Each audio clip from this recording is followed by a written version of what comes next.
tiada, informasi tiada. Sebenarnya akan semakin meningkat.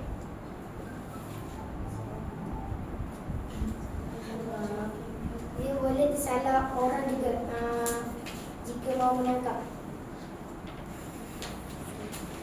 Habis. Okey. Assalamualaikum warahmatullahi wabarakatuh. Pada hari ini saya akan menerangkan kepentingan komunikasi dalam ketika menjadi pilot. Jika pilot tidak berkomunikasi, kru penerbangan tidak mendapat sembarang maklumat berkaitan kondisi kapal terbang.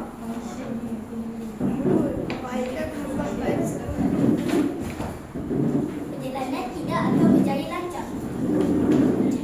Sekian. Salam sejahtera. Pada hari ini, kami dari tim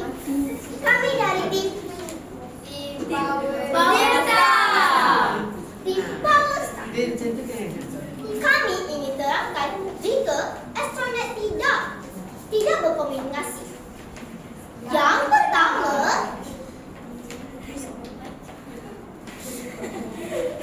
tiada lokasi dan tempat. Yang kedua, Tiada maklumat yang tepat.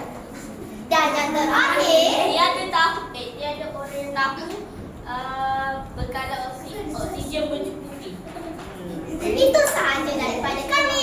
Terima kasih. Okey, tanya. Nanti aku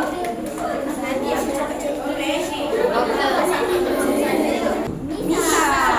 Media Intelijen Super Amazing. Okey. Doktor, apakah yang akan terjadi apabila doktor tidak komunikasi? Apa kesannya, doktor? Kesannya kita boleh membawa maut kerana boleh terjadi salah memberi ubat atau overdose. Sangatlah bahaya. Tiada nasihat yang akan diterima oleh pesakit untuk menjadikan panduan. Dan akhir sekali, doktor tidak dapat mengetahui penyakit yang dialami penyakit. So, macam mana nak tahu kalau tak tahu kan? Contohnya, Kenapa?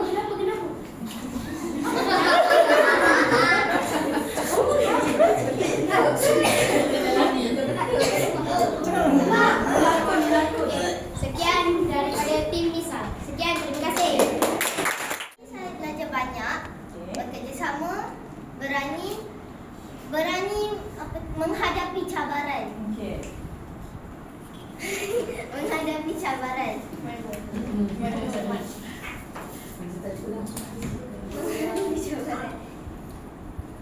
Yang you boleh bawa keluar dan dipraktiskan. Dipraktiskan. Saya perlu lebih berani untuk berdiri di hadapan. Okey, bagus.